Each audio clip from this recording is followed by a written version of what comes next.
నమస్తే, నేను మీ నాగేష్. ఆంధ్రప్రదేశ్ శాసనసభ సమావేశాలు 10 రోజుల పాటు జరిగాయి. ఈరోజు సాయంత్రం ముగిశాయి.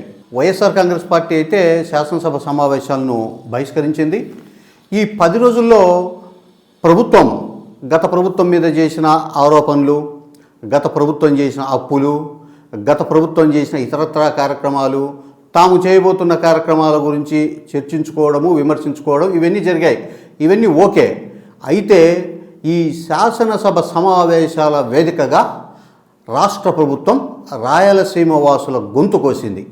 అది ఎలాగంటే, గత ప్రభుత్వం కర్నూలు కేంద్రంగా న్యాయ రాజధానిని ఏర్పాటు చేసి కర్నూలులో హైకోర్టు ఏర్పాటు చేయడానికి నిర్ణయం తీసుకొని ఇందుకు అవసరమైన అధికారిక ప్రక్రియలన్నీ పూర్తి చేసి ఆ పక్కన పెట్టినప్పుడు తెలుగుదేశం పార్టీ తెర వెనుక చాటుగా ఉండి అమరావతి రైతులతో హైకోర్టులో ఒక పిటిషన్ దాఖలు చేయించింది.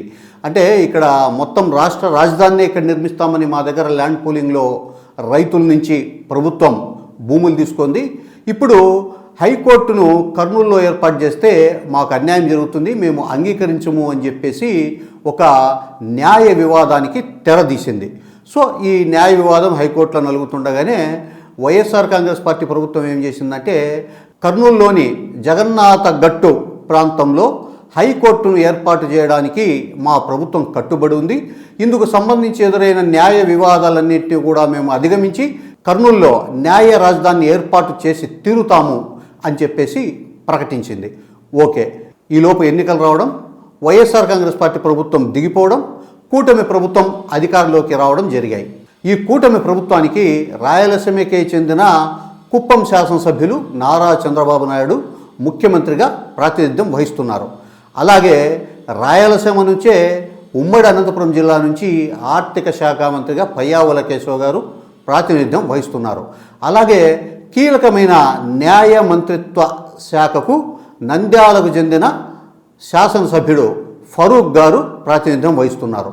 అంటే ఇక్కడ కీలకమైన ముఖ్యమంత్రి, ఆర్థిక మంత్రి, న్యాయశాఖ మంత్రి, ఈ 3 మంత్రులు కూడా రాయలసీమ వాళ్ళే నిర్వహిస్తున్నప్పటికీ కూడా రాయలసీమ గొంతు కోశారు.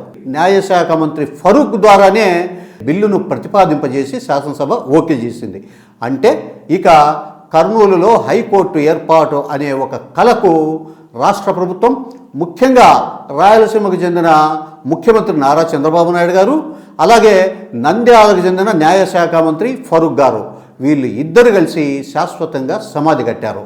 గత ఎన్నికల్లో రాయలసీమ నుంచి తెలుగుదేశం కూటమి పార్టీలకు గతంలో ఎన్నడూ లేని విధంగా ప్రజలు అత్యధికంగా శాసనసభ స్థానాలు గెలిపించారు, లోక్సభ స్థానాలను కూడా కట్టబెట్టారు. అలాంటప్పుడు ఏం చేయాలా? రాయలసీమ వాసిగా ముఖ్యమంత్రి చంద్రబాబు నాయుడు గతంలో 2014-19 మధ్య రాజధాని తీసుకుపోయి అమరావతిలో పెట్టారు. వాస్తవంగా అయితే రాయలసీమ వాసిగా రాజధానిని రాయలసీమలో ఏర్పాటు చేయించడానికి ఆయన ప్రయత్నం చేసి ఉండాలి. ఆయన రాజకీయ కమిట్మెంట్లు, ఇతరత్ర కమిట్మెంట్ల ద్వారా అమరావతిని రాష్ట్ర రాజధానిగా ఎంపిక చేశారు. ఓకే. ఆ తరువాత అధికారంలోకి వచ్చిన జగన్మోహన్ రెడ్డి గారు 3 రాజధానుల ప్రక్రియలో భాగంగా రాయలసీమకు న్యాయం చేస్తూ రాయలసీమను న్యాయ రాజధానిగా ప్రకటిస్తే దానికి సపోర్ట్ చేయాల్సింది పోయి తెరచాటుగా దానికి గండి కొట్టడమే కాకుండా ఇప్పుడు అధికారంలోకి వచ్చాక అధికారికంగా శాసనసభ ఆమోదింపజేయడం నిజంగా రాయలసీమకు తీరని ద్రోహం చేసినట్లే. శ్రీబాగు ఒడంబడికలో భాగంగా రాయలసీమకు రాజధాని కానీ హైకోర్టు కానీ ఏర్పాటు చేయాలని చెప్పేసి అప్పుడు పెద్ద మనుషుల ఒప్పందం జరిగింది. ఆ ఒప్పందంలో భాగంగానే కర్నూలు రాజధానిగా ఆంధ్ర రాష్ట్రం ఏర్పడడం, ఆ తర్వాత తెలంగాణ ప్రాంతాన్ని కూడా కలుపుకొని ఆంధ్రప్రదేశ్ ఆవిర్భావ సమయంలో రాయలసీమ వాసులు రాజధానిని, హైకోర్టును రెండింటినీ కూడా త్యాగం చేశారు రాష్ట్ర ప్రయోజనాల రీత్యా.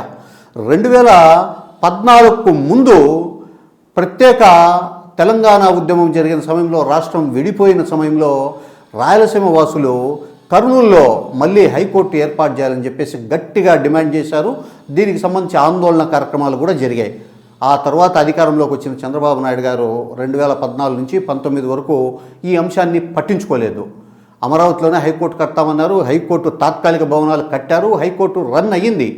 2019లో జగన్మోహన్ రెడ్డి గారు అధికారంలోకి వచ్చాక 3 రాజధానుల ప్రతిపాదన తీసుకువచ్చాక రాయలసీమకు న్యాయం చేసే విధంగా రాయలసీమ వాసుల 70 సంవత్సరాల కలను నిజం చేస్తూ కర్నూలులో న్యాయ రాజధాని అనౌన్స్ చేశారు.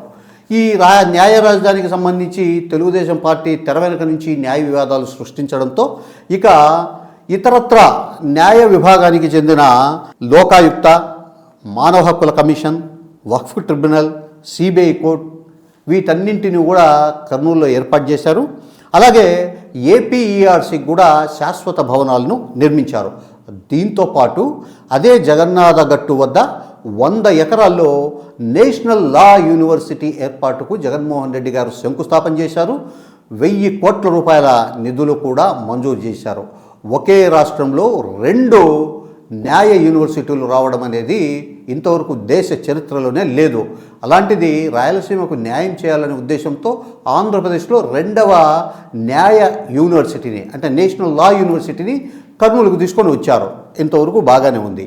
ఇప్పుడు 2024లో ఎన్నికలు జరిగాయి. రాయలసీమను ఆదుకుంటాం, రాయలసీమను అభివృద్ధి చేస్తామని చెప్పారు ముఖ్యమంత్రి చంద్రబాబు నాయుడు గారు కానీ పవన్ కళ్యాణ్ గారు కానీ ఎన్నికల ప్రచారంలో. ఇప్పుడు ప్రభుత్వం ఏర్పాటయ్యాక వాళ్ళు కొత్తగా ఇవ్వాల్సిన అవసరం లేదు. ఆల్రెడీ గత ప్రభుత్వం ప్రకటించిన రాయలసీమలో హైకోర్టును అమరావతికి తీసుకొని పోవడం అనేది నిజంగా బాధాకరం. ఇందుకు సంబంధించి ముఖ్యమంత్రి గారు, ఫైనాన్స్ మినిస్టర్ గారు, ప్రత్యేకించి న్యాయశాఖ మంత్రి గారు రాయలసీమ వాసులైనందుకు నిజంగా కూడా సిగ్గుపడాల్సిన అవసరం ఉంది. ఈ వ్యవహారాన్ని రాయలసీమ ప్రజలు తీవ్రంగా వ్యతిరేకిస్తున్నారు, ఆందోళన చెందుతున్నారు. అయితే తెలుగుదేశం పార్టీ రాష్ట్ర ప్రభుత్వం చెప్తుండే వాదన ఏముందంటే హైకోర్టు ఒక చోట, శాసనసభ ఒక చోట ఉండడం కరెక్ట్ కాదు, దీనివల్ల ప్రజలకు ఇబ్బందులు వస్తాయి అని చెబుతూ ఉంది. ఒక్క విషయాన్ని పరిశీలిస్తే కేరళ శాసనసభ తిరువనంతపురంలో ఉంది, హైకోర్టు కొచ్చిన్లో ఉంది, ఉత్తరప్రదేశ్ రాజధాని లక్నో, ఆ రాష్ట్రానికి సంబంధించిన రాష్ట్ర హైకోర్టు అలహాబాద్లో ఉంది. ఇలా ఇంకా 1-2 చోట్ల రాజధానిలో ఒక చోట, హైకోర్టులో ఒక చోట కూడా ఉన్నాయి. అలాంటప్పుడు అమరావతిలో రాష్ట్ర రాజధాని ఉండి కర్నూలులో హైకోర్టు ఉండడం వల్ల ప్రజలకు, ప్రత్యేకించి ప్రభుత్వానికి కలిగే ఇబ్బందేమో లేదా తెలుగుదేశం పార్టీకి కలిగే ఇబ్బందేమో రాయలసీమ వాసులకు అర్థం కాలేదు. మొత్తం మీద ఏ పార్టీ రాజకీయ ప్రయోజనాలు ఎలా ఉన్నప్పటికీ కూడా ఓవరాల్గా రాయలసీమకు సంబంధించిన ముఖ్యమైన కీలకమైన పోస్టుల్లో ఉండే వ్యక్తులే రాయలసీమ గొంతు నిలిమారు. ఇది నిజంగా చాలా దుర్మార్గం, తీవ్రమైన అన్యాయం.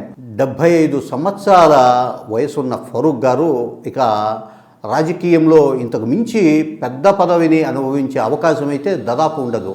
అలాంటి వ్యక్తి రాయలసీమ గొంతు కోసే విధంగా హైకోర్టును తమ ప్రాంతం నుంచి ఇంకో ప్రాంతానికి తరలించే ప్రతిపాదన చేయడం అనేది నిజంగా బాధాకరం.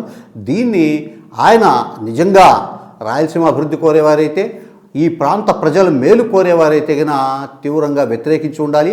పదవీ త్యాగం కూడా చేసి ఉంటే ప్రజల్లో ఆయనకు నిజంగా మంచి పేరు వచ్చేది ఏది రాజకీయంగా చివరి రోజుల్లో. అలా కాకుండా ముఖ్యమంత్రి గారు, ఫైనాన్స్ మినిస్టర్ గారు, న్యాయశాఖ మంత్రి గారు ముగ్గురు కలిసి రాయలసీమకు తీవ్రమైన అన్యాయం చేశారు. ఈ వ్యవహారాన్ని రాయలసీమకు చెందిన తెలుగుదేశం, జనసేన పార్టీలకు చెందిన ఎమ్మెల్యేలు, ఎంపీలు కూడా సిగ్గుతో తలదించుకోవాల్సిన విషయం ఇది.